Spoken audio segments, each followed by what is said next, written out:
tænker, at jeg skal være nystartet.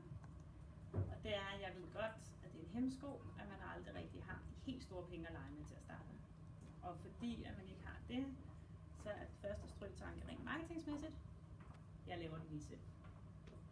Den der hjemmeside, den der folder, det der logo, det der, jeg nu har tænkt mig at dele rundt i postkasserne, eller hvad nu folk har af sjove idéer til, hvordan de kan komme ud over marketingrammen.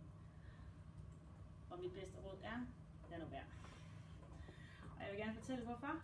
Fordi at det er et fagområde at være inden for marketing, og være grafiker og være webdesigner på præcis samme vilkår, som hvis man skulle være 3 år på skolebænken og blive sygeplejerske, eller man læste ingeniør. Det tager noget tid. Jeg skal ikke kloge mig på, hvordan det er at være sygeplejerske. Lad være med at tro, at man kan lave det samme, bare fordi det hedder marketing eller salg.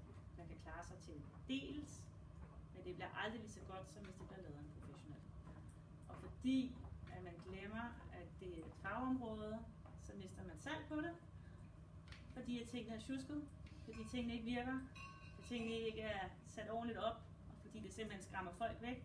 Og der er altså en helt almindelig psykologisk faktor i det her, der hedder, at hvis man sidder og kigger på noget, hvor man tænker, det er sgu ikke rigtig professionelt det her, så bliver der ubevidst sat lighedstegn mellem, at det uprofessionelle materiale nok også afspejler en uprofessionel virksomhed. Det koster dyrt ned på omsætningen. Lav lige dine kundeønsker. Ikke det du selv gerne vil have. Det er man så helt tilbage igen der med kundetyperne, især hvis man finder ud af, at man ikke nødvendigvis har samme farve som sine kunder. Man skal huske på, at nogle gange så er man nødt til at skulle skrive noget, eller vælge nogle billeder, som ikke var det, man selv nødvendigvis gerne ville have haft, men det er dem, som tiltrækker kunder. Og det er altså også en lille lektie på det. Start småt og udbyg. Man behøver ikke den fulde palette og en kæmpe hjemmeside med 25 undersider og blog med 35 blogindlæg og kæmpe klæg på bilen og alt muligt. Man kan sagtens starte småt, starte med en lille hjemmeside med 2-3 undersider på, så der bare lige er noget. Få lavet en professionel e-mailadresse, sådan så det ikke står Gmail eller Hotmail eller hvad fanden nu folk har af hjemmeadresser. Sørg for at få lavet et ordentligt visitkort, der er trykt i en ordentlig kvalitet, så der ikke om på bagsiden står printet af Vistaprint. Eller altså sådan de små ting, ikke? Også, der lige gør, at tingene virker. Gør det du bedst til, køb det til resten. Det er ikke kæmpe udskrivninger, det koster. Man kan komme rigtig, rigtig langt, som vi startede for et eller andet sted mellem 20.000. Så er man altså super godt i gang på salg og marketingsdelen. Nå, klassiske faldgruber. Det her, det er resultatet af, når folk de gør det selv. Printet af Vistaprint. Ikke? Folk går ind på Vistaprints hjemmeside, så kan man få 200 visitkort ganske gratis. Nej, man gør ej. Man får dem ikke gratis. Man får lov til at reklamere for Vistaprint. Jeg tror ikke på, at der er nogen af jeres kunder, der er interesseret i at få at vide, at I ikke har haft de sidste 200 kroner i jeres virksomhed til selv at printe jeres visitkort. Det er verdens dummeste idé, det der. Små hjemmelavede logoer, ikke? Jeg går lige ind og henter noget på Google, ikke? Det kan jeg så orientere om. Det her det er 150 x 150 pixel. Den her, som i øvrigt er en af mine kunder i dag, og som har et meget bedre logo. Og det har jeg sagt til ham, at Google laver. Han havde valgt inde på Google en lille fin solsikke til hans solcelleforretning, som han havde på det tidspunkt. Vi kunne ikke printe hans logo på noget som helst. Fordi hver gang jeg prøvede at printe det, eller skulle prøve at bruge det til noget som helst, så pixelerede det, og så blev den her solsikke fuldstændig ødelagt. For nu lavede et professionelt logo, det kan godt betale sig. Eller ham hernede, som selv har lavet sit visitkort. Og han havde så mange gode ting at fortælle på sit visitkort, at vi faktisk ikke kan se hans navn. Det er det, der står der. Ole er jo et meget flink menneske, men marketingshelt, det bliver han sgu aldrig. Der står faktisk Ole. Og altså, igen her, ikke? Så er der nogen, der havde været inde og vælge sådan en template inde på et eller andet sted, hvor man kan få lavet nogle billige visitkort, ikke? Har du ondt i ryggen, så er der skyer. Altså, der har skyer om ondt i ryggen at gøre. Altså, rent marketingsmæssigt, man skal så lige huske at tænke sig om, for lige at få budskaberne rigtigt igennem. Husk, ikke? Dårligt sprog. Og glem ham der. Smileys, de hører ikke til, når man kører en professionel virksomhed. Medmindre det er en virkelig god kunde, som har været i forretningen gennem lang tid, så findes der altså ikke noget, der hedder smiley'er i salgsmateriale nogen steder. Nå. Hvorfor er det så, folk de flygter, når det her marketing ikke rigtig virker? Dårlige produktbilleder, ikke? Prøv lige at se, så ikke så har de siddet der og taget noget med en mobiltelefon, ikke?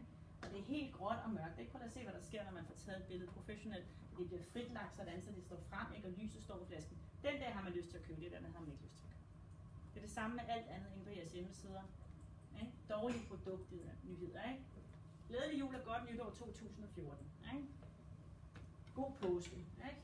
Kontaktformularer, når man har udfyldt den, så trykker man knappen, så virker skidtet ikke. Links, som ikke virker, som ender alle mulige mærkelige steder.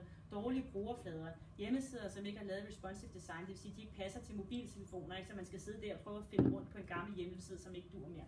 Ikke? Eller endnu bedre, sætte noget til salg, som I ikke længere har på hylderne, så når kunderne ringer, så siger de, den har vi svært med. Dårlige leveringsbetingelser. Et eller andet. Det der, det er det, der gør, at folk de går igen. Og den kan jeg ikke engang redde. Jo, jeg kan redde noget af det. Altså online på hjemmesiderne. Men jeg kan ikke redde, at man ikke har styr på sine ting.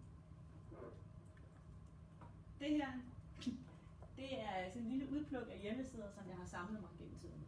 Som I hver kan se, så er det her jo en massageforretning. Den med træerne, det er en frisør. Ham her, han er brolægger. De hernede, de sælger aloe vera produkter. Og ham hernede, han er tømrer. Kan I se det? Nej, det kan I faktisk ikke. Jeg har fortalt jer det. Og det der, det er resultatet af, når man lige laver en hjemmeside selv. Ikke? Og I kan forstå, at der ikke kommer nogen kunder. Men altså, verden er barsk. I har cirka 8 sekunder, så er kunderne gået igen. Så hvis I kommer ind på en hjemmeside, så tænker jeg, jeg er gået forkert, klik, så er I smuttet igen. Rigtig, rigtig surt, hvis det nu er en AdWords-kampagne, hvor man har betalt for, at folk kommer ind på ens hjemmeside og kigger, fordi de har trykket på frisør. Og så kommer de ind, og så ser de det der. Så folk de siger, det gider slet ikke, så er det gået igen, så finder de hinanden. Og så har man betalt måske et eller andet sted med et par kroner og 20 kroner for at få et klik ind på en hjemmeside, som man bare har smidt direkte ud af vinduet, fordi man ikke lige har udregnet sig for noget. Så er et par her, jeg har lavet, ikke? Ham heroppe, han solgte aviser, ikke? Det kunne man i hvert fald tillade sig at tro. Vi lavede noget, hvor vi fortalte, at man rent faktisk fik noget bundlinje, og han lavede noget vækst for virksomheden, så der er altid nogle billeder med det. Og hende hernede, Ira, meget sød Ira, hun solgte sten. Det skulle man i hvert fald tro, ikke? Procesledelse. Nå, okay, hun underviser. Så vælger vi billeder med det. Skriver det ind i teksten.